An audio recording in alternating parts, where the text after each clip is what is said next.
Alright, good morning everyone. This is Sean here at Oakland Cemetery. Got Steve behind the camera, got Mr. Donnie off to your left. And we're here in section 5 at Miss Mary Romer's stone.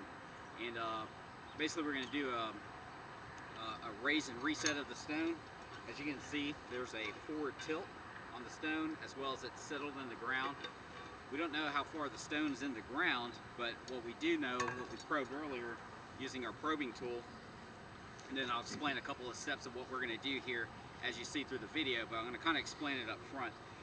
We use the probing tool just to make sure how far we need to dig around the stone. We found out it's about 8 inches all the way around. Would be kind of conservative. So we're going to dig around, and then until we see what we call the base of the stone. Once that's once we determine where that is, then we have our tripod right here, and once the tripod is set up, then we'll have our chain fall. We got the 1-ton chain fall because it could be a really large size stone.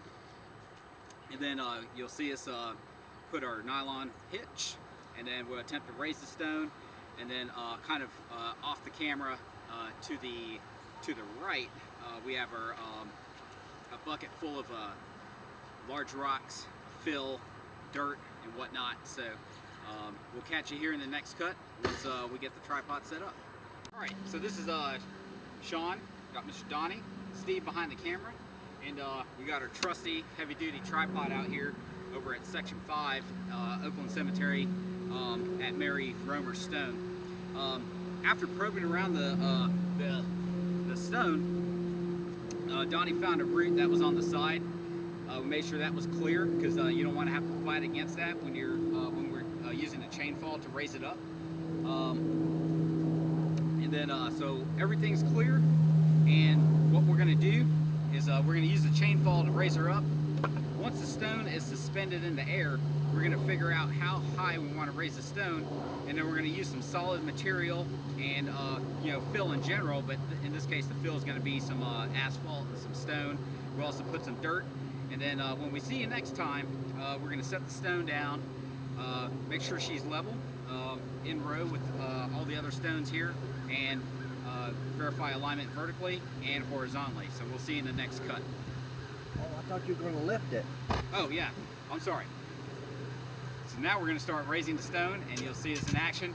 And what you're going to see is that when we're raising the stone, it'll kind of free float. And that's when you know the stone for sure is free. So we're going to keep doing that and just look for that. If you have any questions or comments, leave it in the description below or in the comment section below. And then off we go to work. You got it, Donnie? As you can see, it's starting to come up a little.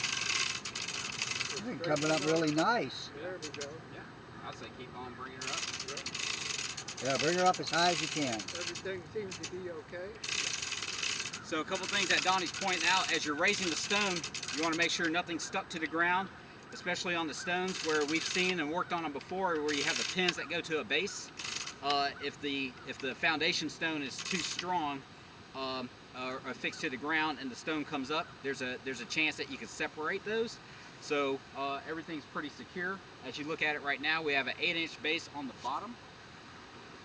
And so we're probably going to judge how much fill we need to put in there and then reset the stone so where she's sitting, instead of sunk in the ground, she should be sitting high up off the ground. So we'll see in the It's Sean, Donnie, and Steve back here at Oakland Cemetery at Miss Mary Romer's stone.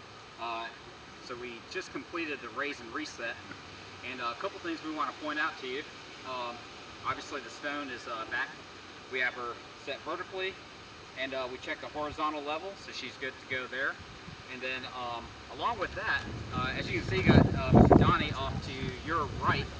He's got a tampering tool, and what that does is that we kind of pack the dirt, and while the stone was in the ground when you first saw it, and then you can use a saw to cut this grass out, and then just when everything's said and done, you put the grass back in. You're good, Donnie. Yeah.